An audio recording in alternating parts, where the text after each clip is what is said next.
Good morning to all of you. I am Professor Karsi JJ from late Pushpadevi Patil Arts and Science College, Disod, Washim. And today is the 10th lecture for BSc second year student on unit first. And in the previous lecture, we have discussed about the DNA replication. In that, we have seen the two important and crucial processes of DNA replication, that is initiation of DNA replication and then elongation of DNA replication. And in today's lecture we are going to discuss about the final step of DNA replication that we call as a termination of DNA replication. In that we will discuss how a termination process occurs, and from a single DNA how a two copies of DNA is produced.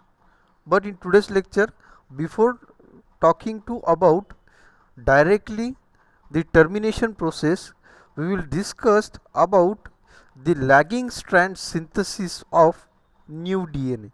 In previous lecture we have discussed about how a leading strand continuously produces the DNA. So let's begin today's topic. So on the screen when you see about the DNA replication, तर आपण एक गृहीत धरू एक हे DNA आहे, एक गोल चाक म्हणजे एक DNA आहे, ठीक आहे. आणि याचेच आपल्याला एका चाकापासून दोन चाक करायचे, तर इथून कुठून तरी कॉपी होते आणि एकापासून दोन निर्माण होतात.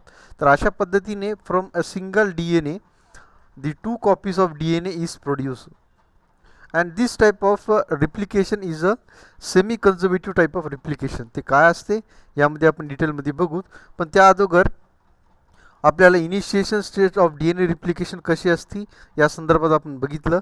त्यानंतर इलॉंगेशन प्रोसेस काय आहे त्यामधली पहिली गोष्ट ती शिकली ती म्हणजे लॅगिंग स्ट्रँड आणि लीडिंग स्ट्रँड हे कंटिन्युअसली सिंथेसिस होते कुठलं लीडिंग स्ट्रँडमध्ये, आणि ते कुठल्या डायरेक्शनमध्ये होते 5 प्राईम टू 3 प्राईम.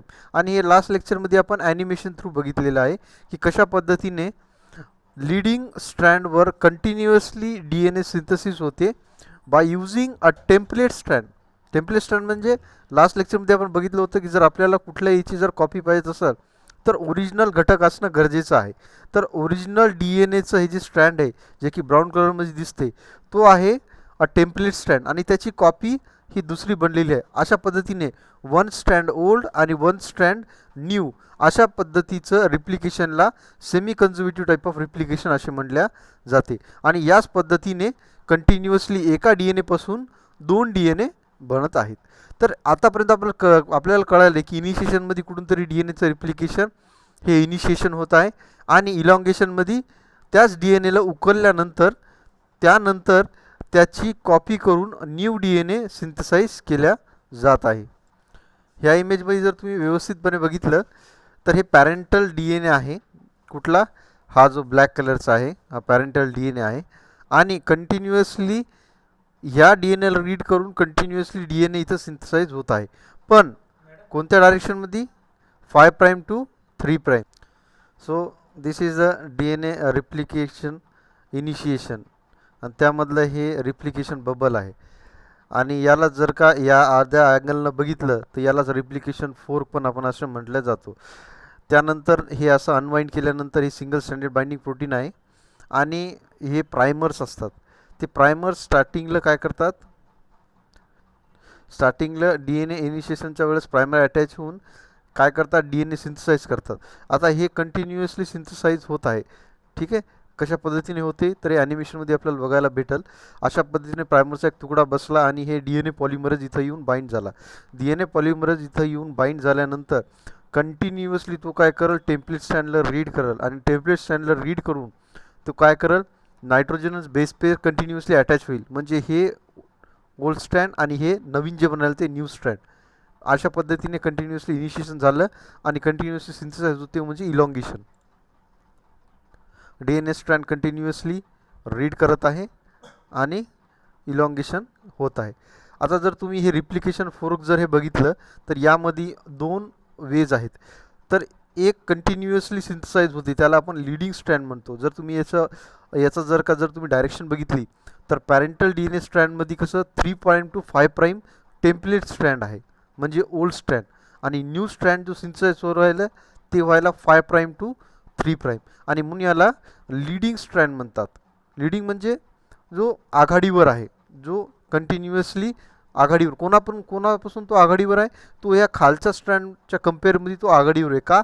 कारण डायरेक्टली जो नायट्रोजनस बेस पेअर आहे तो 5 प्राईम टू 3 प्राईम डायरेक्शनमध्ये टाकून जाऊ शकते. का? कारण जो पॅरेंटल स्ट्रँड आहे तो पॅरेंटल स्ट्रँड 3 प्राईम एंड हे ओपन आहे, आणि 3 प्राईम एंड ओपन असल्यामुळं तिथं डी एन ए पॉलिमरेज आला त्याच्या ऑपोजिटला कंटिन्युअसली आपण नायट्रोजन बेस पेअर्स अटॅच करू शकतो. जर तुम्हाला कोणी असं विचारलं की लीडिंग स्ट्रँडमध्ये कंटिन्युअसली सिंथेसिस का केली जाते, कारण लीडिंग स्ट्रँडचा जो कॉपी आहे कुठली डी एन एची, त्याच्या शेवटीला 3 प्राईम एंड शुगरचा ओपन असतो, आणि ओपन असल्यामुळं त्याच्या समोर जो अटॅच केलेला जो न्यूक्लियोटाइड बेस पेअर येतो तो तिथं 5 प्राईम एंडला सहज अटॅच होऊ शकतो. याला जर तुम्हाला डिटेलमध्ये दाखवायचं तर या इमेजकडे बघायचं. या इमेजकडे बघितलं, हे बघा, हे 3 प्राईम एंड आहे. ठीक आहे, हे 3 प्राईम एंड जे मी बोलत आहे तुम्हाला, हे 3 प्राईम एंड आहे. इकडं लक्ष नाही द्यायचं, फक्त इथं लक्ष द्यायचं. सर हे 3 प्राईम एंड आहे, आणि यालाच जर आपण इथून मधातून उकलल्यानंतर काय होईल? सर हे 3 प्राईम एंड आहे, याच्या समोर मग एक एक नायट्रोजन बेस पेअर ॲड करायचा, म्हणजे इथून कंटिन्युअसली ॲड केल्या जाऊ शकते. पण हे जर असं 5 प्राईम एंड आहे तर 5 प्राईम एंडच्या हिच्या समोर 3 प्राईम एंडला आपण काही पण न्यूक्लियोटाइड बेस पेअर टाकल्या जाऊ शकत नाही, कारण डी एन ए पॉलिमरेज हे उलटं सिंथसाइज नाही करू शकत. ठीक आहे, तो सरळच जात आहे. ठीक आहे, त्याला उलटं फिरून त्याला लावणं शक्य नाही. आणि का? कारण हे उलट्या डायरेक्शनमध्ये आहे. उलटी डायरेक्शन म्हणजे 5 प्राईम टू 3 प्राईम ही जी डायरेक्शन आहे या डायरेक्शनमध्ये नाही जमणार. हां, या डायरेक्शनमध्ये जमू शकते. जर इथं 3 प्राईम एंड आहे, हे ओपन आहे, इथून मग याला रीड करून सहजपणे उलट्या दिशेनं याला फिरून डी एन ए पॉलिमरेज सहजपणे आपलं नायट्रोजनस बेस पेअर इथं ॲड करू शकते. आणि हे जे आहे मी तुम्हाला ॲनिमेशनमध्ये कंटिन्युअसली दाखवलेलं आहे. तर ह्या पद्धतीने कंटिन्युअसली लीडिंग स्टँडवर इथं 3 प्राईम एंड असणं आवश्यकता आहे. त्यात जेव्हा कुठं टेम्पलेट स्टँडवर 3 प्राईम एंड आहे तो तिथून कंटिन्युअसली सिंथसाइज होऊन डी एन एचा न्यू स्ट्रँड बनत आहे. हे ॲनिमेशनमध्ये तुम्ही बघू शकता. आणि त्याच्या ऑपोजिट स्ट्रँडला लॅगिंग स्ट्रँड असे म्हटले जाते. हे झालं कंटिन्युअसली सिंथसाइजिंग. बघा, लीडिंग स्ट्रँड, लॅगिंग स्ट्रँड. आता फरक काय आहे? लीडिंग स्ट्रँड जे आहे तो लीडिंग स्ट्रँड कंटिन्युअसली इथं एकदा अटॅच झाला डी एन ए पॉलिमरेज की कंटिन्युअसली सिंथसाइज इथं करत आहे. पण लॅगिंग स्ट्रँडमध्ये काय झालं? लॅगिंग स्ट्रँडमध्ये बघा, लॅगिंग स्ट्रँडमध्ये डी एन ए पॉलिमरेज येतो, बसतो, रीड करतो, बाइंड करतो, आणि न्यू सिंथसाइज करतो आणि निघून जातो. परत मग प्रायमरीचे तुकडे लॅगिंग स्ट्रँडवर येतात, अटॅच होतात, परत डी एन ए पॉलिमरेज येतो, त्याच्यावर अटॅच होतो आणि परत सिंथसाइज करतो. म्हणजे कसं, तुम्हाला जर म्हणलं की लीडिंग स्ट्रँड आणि लॅगिंग स्ट्रँडमध्ये फरक काय? लीडिंग स्ट्रँडमध्ये कसं आहे, एकदा बसलं की शेवटपर्यंत त्याची कॉपी बनलीच जाती, आणि बनवूनच नंतर मग तो डी एन ए पॉलिमरेज बाजूला निघतो. पण लॅगिंग स्ट्रँडमध्ये असं नाही. लॅगिंग स्ट्रँडमध्ये थोडंसं काम करतो आणि बाहेर निघून जातो, थोडंसं काम करतो आणि बाहेर निघून जातो. का? कारण ते ऑपोजिट डायरेक्शनमध्ये डी एन ए पॉलिमरेज हा सिंथसाइज नाही करू शकत. मग त्यासाठी मग तो प्रायमरचे तुकडे, त्याला ओकाझाकी फ्रॅगमेंट्स असे म्हणतो, ते ओकाझाकी फ्रॅगमेंट्स येतात आणि अटॅच होतात, आणि अटॅच झाल्यानंतर मग हे D N A polymerase synthesize करतो, निघून जातो. आणि त्यामधले जे गॅप्स आहेत, हे गॅप्स भरायचं काम डी एन ए लायगेस नावाचा दुसरा प्रोटीन करत आहे. आणि अशा पद्धतीने इलॉंगेशन प्रोसेस कम्प्लिटली तुम्हाला आपण या व्हिडिओ लेक्चरद्वारे झालेली आहे. आता शेवटचा जो पॉईंट आहे तो म्हणजे टर्मिनेशन. डी एन एचं टर्मिनेशन कशा होतं आहे ते आपण आता बघूत. आता आपला शेवटचं पॉईंट ते म्हणजे महत्त्वाचं डी एन ए रिप्लिकेशनचा. त्यामध्ये आपण टर्मिनेशन सेक्शन असं म्हणतो, किंवा टर्मिनेशन प्रोसेस म्हणतो, म्हणजे सगळ्यात शेवट डी एन ए रिप्लिकेशनची. त्यामध्ये तुम्हाला काय बघायचं आहे, जर आपण एक एक्झाम्पल बघू, युकॅरियोट आणि प्रोकॅरियोटिकमध्ये वेगवेगळ्या प्रकारचे डी एन ए रिप्लिकेशनचे टर्मिनेशन सिक्वेन्स असतात, किंवा टर्मिनेशन पण असतात, रिप्लिकेशन पण वेगवेगळं असते. जर आपण गृहीत धरलं ई कोलायला म्हणजे प्रोकॅरियोटिक सेलचं जर का आपण टर्मिनेशन प्रोसेस बघितला तर त्यामध्ये काय आहे की ई कोलाय म्हणजे सर्क्युलर DNA आणि न्यूक्लियसमध्ये नाही, म्हणजे डायरेक्ट सायटोप्लाझममध्ये असणारा जेनेटिक मटेरियल. न्यूक्लियसचा इथं विशेष नाही प्रोकॅरियोटिक सेल म्हणलं की. तर ते कसं असेल, एक गोल रिंगसारखा असेल, म्हणजे बांगडीसारखा गोल असेल डी एन एचं जेनेटिक इन्फॉर्मेशन कोणाची, ई कोलायची. तर एकापासून दोन आपल्याला काय बनवायचे आहेत, डी एन एचे कॉपीज, म्हणजे एकापासून एक ओरिजिनल आणि एक न्यू, अशापासून एकापासून आपल्याला दोन कॉपीज भेटणार आहेत. कशाचे, डी एन एचे. तर सगळ्यात शेवट कसं असेल मग, तर शेवट असण्यासाठी तुम्हाला काय, रिप्लिकेशन जे तुमचं स्टार्ट झालेलं आहे, तर रिप्लिकेशन एका पॉईंटमधून स्टार्ट झालेलं आहे. कसं ते आता तुम्हाला दाखवतो. जर तुम्ही हे ॲनिमेशन बघितलं असेल तर यामध्ये तुम्ही बघू शकता एका बाजूनं ओरिजिन झालेलं हे एक डी एन ए आहे. कोणाचा, ग्रेट धरा, एक ई कोलायचा डी एन ए म्हणजे बॅक्टेरियाचा डी एन ए. मग एका रिंगपासून आपल्याला दोन रिंग पाहिजेत, म्हणजे एका डी एन एपासून आपल्याला दोन डी एन ए पाहिजेत. तर यावेळेस काय होते, कुठून तरी सुरुवात होईल, उकलला जाईल, याची कॉपी होईल आणि सगळ्यात शेवट होईल. तर शेवटची स्टेज म्हणजे टर्मिनेशन. बघा आता इकून पण म्हणजे बाय डायरेक्शनली काय होईल, ज्यावेळेस या डी एन एला आपण ओपन करू उकलूत, तर इकडून पण रिप्लिकेशन चालू राहील आणि इकडून पण रिप्लिकेशन चालू राहील. ठीक आहे, बघा अशा पद्धतीने हे कंटिन्युअसली चालू राहील. आणि झाल्यानंतर कुठंतरी एक शेवट येईल. शेवट म्हणजे कुठं, ज्यामध्ये याची एक बाजूला कॉपी आणि एक दुसरी बाजूला कॉपी. तर शेवटचा टप्पा तो म्हणजे त्याला आपण टर्मिनेशन स्टेज म्हणतो. तर टर्मिनेशन स्टेजमध्ये येत असताना हे जेनेटिक मटेरियल आहे, तर हे जेनेटिक मटेरियल शेवट रीड कोण करायला, डी एन ए पॉलिमरेज. मग डी एन ए पॉलिमरेज शेवट एक टर्मिनेशन सिक्वेन्सला रीड करतो. आणि त्या टर्मिनेशन सिक्वेन्सला रीड करत असताना टस नावाचे प्रोटीन्स काही येत असतात.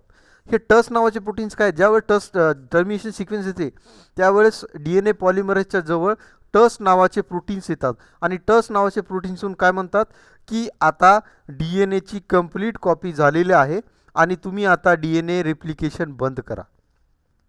आणि असा निर्देश आल्यानंतर D N A polymerase replication बंद करतो आणि त्यावेळेस हा वेगळा होतो. बघा त्यावेळेस काय होतो, हा वेगळा होतो. बघा हे प्रोटीन्स येऊन इथं बाइंड झाले टर्मिनेशन सिक्वेन्सला.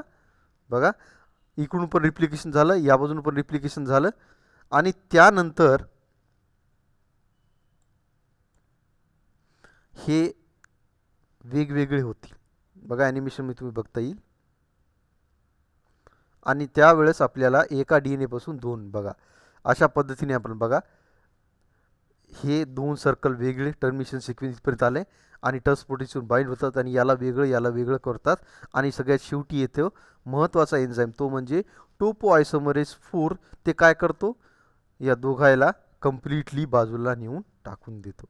आणि अशा पद्धतीने आपल्याला टर्मिनेशन होत आहे. बघा टोपोआयसोमरेज 4 येते आणि याला वेगळं करून टाकते कम्प्लिटली. आणि त्यावेळेस आपल्याला एका डी एन एपासून दोन डी एन ए बनलेले आहेत, म्हणजे हे एक आणि हे एक. यालाच आपल्याला रिप्लिकेशन असे म्हणले जाते. यामध्ये तीन स्टेज, इनिशिएशन, इलॉंगेशन आणि सगळ्यात शेवटचं टर्मिनेशन. अशा पद्धतीने आपण complete D N A replication हे बघितलेलं आहे. यानंतर नेक्स्ट लेक्चरमध्ये आपण मिजल्स अँड स्टार्क एक्सपेरिमेंट आपण बघू. थँक्यू.